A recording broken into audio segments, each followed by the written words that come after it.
All right, so I had a discussion this morning with another industry person, a friend of mine, industry friend, and of course, the topic of AI came up as usual, as is pretty much every conversation today regarding music brings up AI. And I told him that I had come to the conclusion that AI could possibly be the best thing that has happened to popular music in a very long time. And I'll give you my reasons why. I know that someone like Rick Beato does his thing on, it's junk, this doesn't work, that doesn't work. But the fact is, it's being used, and it's already been used. Popular songs right now have lyrics that are AI generated, whether you want to consider that when you consider ChatGPT as AI or any of these other type of AI generating, prompt generated content. For instance, something like Morgan Wallen, to me is, and this is just my opinion, to me it's obvious that, and I know for a fact that in many, if not most Nashville sessions, there are multiple laptops open during the session with these 6 or 7 co-writers that are now an everyday occurrence. And they all have ChatGPT open. Whether they've used ChatGPT to generate titles or refine lyrics or create content. And then they'll just, if they don't blatantly use it directly, they will cherry pick from it. Let me read you a quick little thing of Morgan Wallen's tune that he did with, I think he did this one with Post Malone. Here's some lyrics. I'm a redneck because I drink beer and I dip skull because guess I'm a rambler because I can't not be on the road. Must be a lost cause because I'll be out till the lights are on. I'm a gambler. I'll take the over on the underdog, huh? But this is the chorus. But the night I said I'm leaving, I turned into Richard Petty. Now, what young person right now is going to think of turning into Richard Petty, for one? That's a question right there. I mean, Richard Petty is ancient history, let's say. But the night I said I'm leaving, I turned into Richard Petty, broke my heart so I got even in my 97 Chevy. Okay. Is Morgan Wallen driving a 28-year-old Chevy, or is this an old song, or is this an old thought?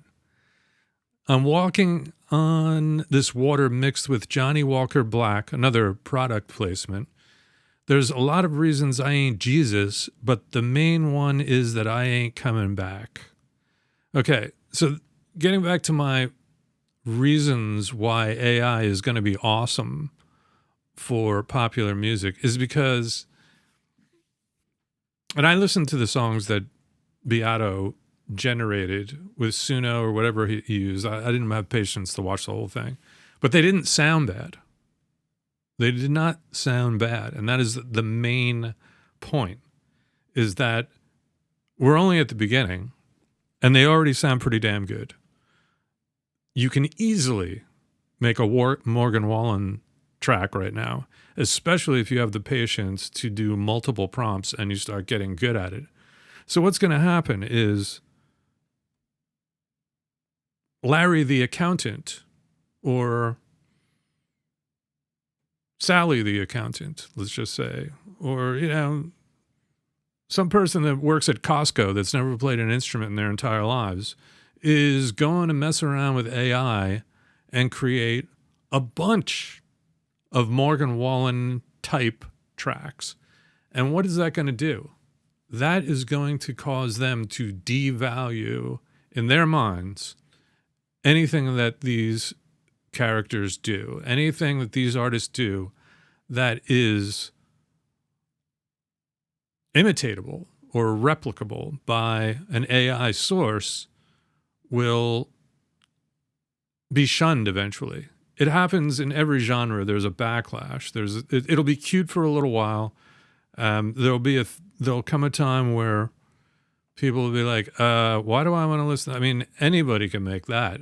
So what I'm getting at is that the real artist who can play the guitar and sing it right in front of you, or play the piano and sing it right in front of you, is going to become more valuable or more appreciated also by the public as we go further down the line and certain things get shamed.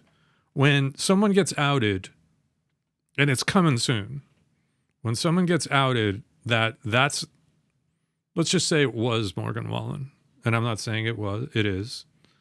I'm saying hypothetically, a big star like that, let's just say someone proves it, that the track you are hearing is not them. They greased the skids a little bit with the Randy Travis thing, where they used, quote unquote, they used his voice and they put it into AI, his old voice, because he can't sing right now, or he can't sing anymore. And what they did was they tried to make it sentimental and say like, oh, isn't this awesome? The guy can't sing anymore. And, it's so beautiful that we can hear his voice again. So this makes it acceptable to some people. Like, well, that's not too bad. I mean, if it's done with the right intent, then it's okay. But then it's like, well, but what about if the person just wasn't in town that day and they just redid his vocals with the Morgan Wallen 11 Labs vocal?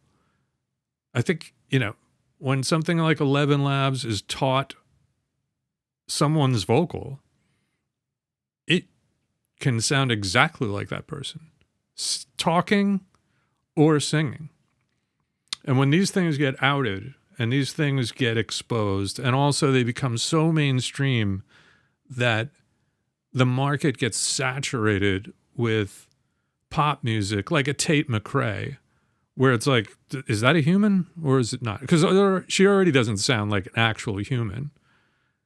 Then you will see the backlash. Then you will see a movement.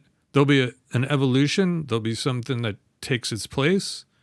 But, there'll be like a little bit of a morphing of like, okay, little parts are acceptable and things like that. But like the real artists, I believe, are going to get appreciated more by the fact that the machine will go so crazy that it'll just become unlikable and obnoxious to most people.